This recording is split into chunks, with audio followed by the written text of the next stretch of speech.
I just wanted to clarify a little bit more about these heads that we're using. And I was talking about how anatomy is necessary, or kind of a feeling of looking above and below things becomes more critical as you go from this path, say, to the next one. Or even when you design your heads, you may want to use a little more anatomy. So let me just go ahead and zoom in a little bit on this face here. I'll show you kind of the idea behind the construction of this, which is that you have this egg shape and a definite decision to go underneath the nose, right? Like we're gonna draw the eyes up here, and we can see, I went asymmetrical with the mouth a little bit, and this here is indicating the bottom of the chin. Whether we draw a neck onto this, right, whether it's a dimensional neck or what, we want to make sure that it has this feeling of a under chin. You can add a little more on there, but you see it starts getting a little messy. Like, it's just kind of better to go with these shapes. Often these shapes will wind up in the final version of the thing as well. If we're looking at the underside of the nose, there might be a temptation. You can draw in the nostrils too. It really doesn't help. It looks as much as like kind of the nose of a skull, or a flattened kind of nose, like where someone might have had leprosy or had their nose destroyed by burns. So that's probably why they don't tend to use nostrils too often. Things you are going to want to think about is if you're looking underneath this, the cheekbones are going to kind of be like this. The eyelids are going to have a tendency to look a little more as though they're being pushed up like that. Because, again, you think about, like, if there were cheekbones here, you're going to be seeing primarily the underside of them. So there's the logic of that. The brows that protect the top of our eyes are going to also be seen from below. However, if we're looking at the top of the head, you kind of think about there being kind of a top portion to there, well, that's going to carry over to the brow. And, we can look at this even more simply. This is going to grab our screaming man here and move him over a little bit temporarily while we discuss this. And again, the facial expressions, I'm sticking to them simply because we're talking more about the form of how things are moving. But the head is going to follow a format quite a lot like this, where we're looking down from the top of, say, a cog or a rounded object. At a certain point, it starts becoming easier to visualize simplified forms. A box is also a possible way of doing it, especially if you have a boxy kind of headed individual. But the problem with a box when doing this is that the facial features flatten out at that point.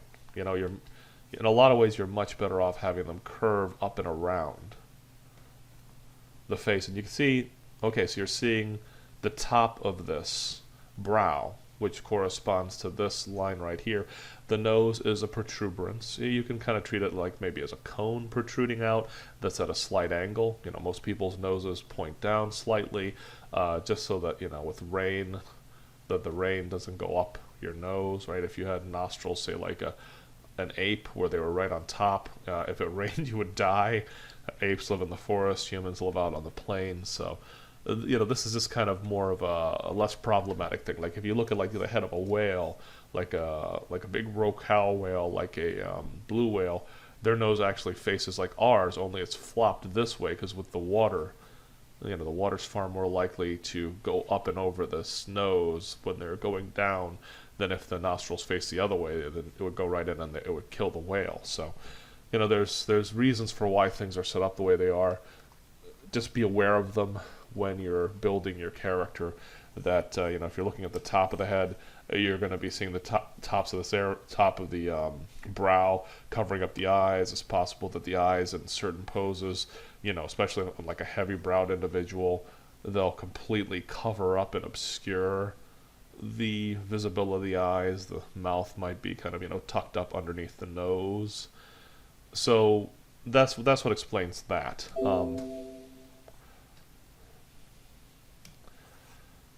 Let me just move some of this around a little bit.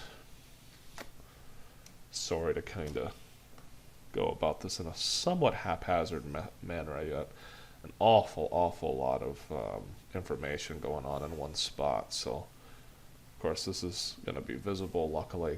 I'm just going to grab a whole chunk of this and move it out of the way. going to group these guys temporarily, move you on over. And let's take a look at Mr. Screamer here. Now we've moved a little bit away from the idea of showing a lot of personality on a character while doing all of these drawings, because you kind of work backwards, you work forwards when you're given a demo like this.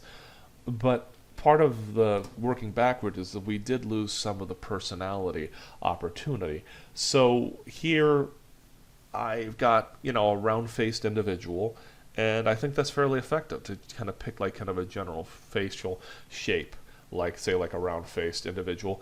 And, I've got my expression going on here, and I think I've kind of successfully gone in and kind of gotten a little bit more of a feeling of a character. We've got one eye that's much closer to us than the other one, then kind of a smaller eye. The pupil placement's a little different. The eyebrows aren't all that great. Like, it might be good to have, like, say, the eyebrows more like this, so that there's a little more personality in them. Also, like with this nose, I went back in and I've been creating kind of this generic, kind of like Caucasian triangle nose, right? This is kind of your generic nose. It's a very easy nose to draw and drop in, whereas noses can be shaped more like this or more like this. This one works well, especially because it's a simple geometric shape that we can track easily. And when drawing a default character, I would always kind of switch to something that has this kind of prism-like quality, just because it's so easy to watch this thing move through space by maintaining a similar version of this nose when working with generic characters or characters that I have to rapidly create. I can keep track of it mentally. Of course, real characters' noses are going to have a lot more personality. Also, in the case of a nose like this, there's probably going to be a temptation to make that nose come up and overlap the edge of this face. You can see that's clearly a more interesting nose than even this. So this might be your rough pass. Maybe for me it would be my second rough pass, depending on how much time I had to work on it. Same thing with this mouth. This mouth, it's good. It's just stuck on the face. Remember, we're talking kind of like the notion of like a flour sack or something. Like if I was to bother to go in and create kind of more of a flour sack of a face or a squashing and stretching face, I would probably pull the jaw down more. And I'm going to give some indication of how to do that by pulling this down here and giving him a bit of a chin, right? So when I have the chin, I can take this expression and pull it out. That's losing the expression a bit, but kind of following along the notion of there being, again, an overlap, kind of an extreme bit of a lip, as all of this happens. These lines are much more sophisticated than the ones we did initially, right? You can tell I'm being much more tentative in this. I'm also creating layering in order to pull this off. And I'm going to even use darker blue for the lips when I go in to finish them up. So I've got an upper lip here, like a really clear upper lip that's defined. It pulls down into here. We have this kind of bunching of the skin that occurs along the side of the face. Pull this down. And okay, here, I'm not really showing the energy pulling that down. I drew it because I know how that mouth is shaped, and certainly I'm taking that into account. But here I'm really thinking about the force of that as that comes down and into the mouth. And draw a bit of a pinch as it goes in.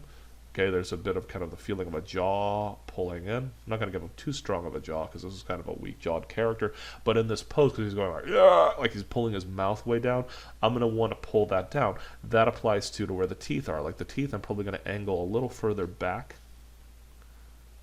kind of following this kind of semi-shark teeth because it's eye-catching.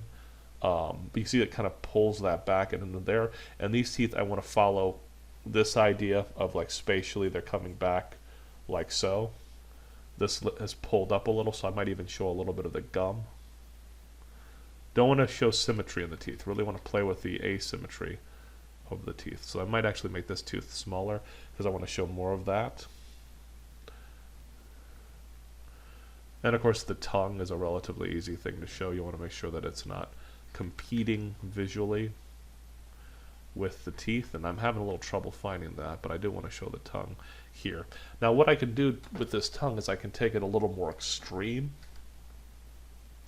and have it protrude out of the edge of the mouth, and that gives me an opportunity to really kind of do that up, right? So I've got that. Let me zoom out real fast a little bit, and I've got my eyes already. So what I'm going to do is I'm just going to grab them by grouping them,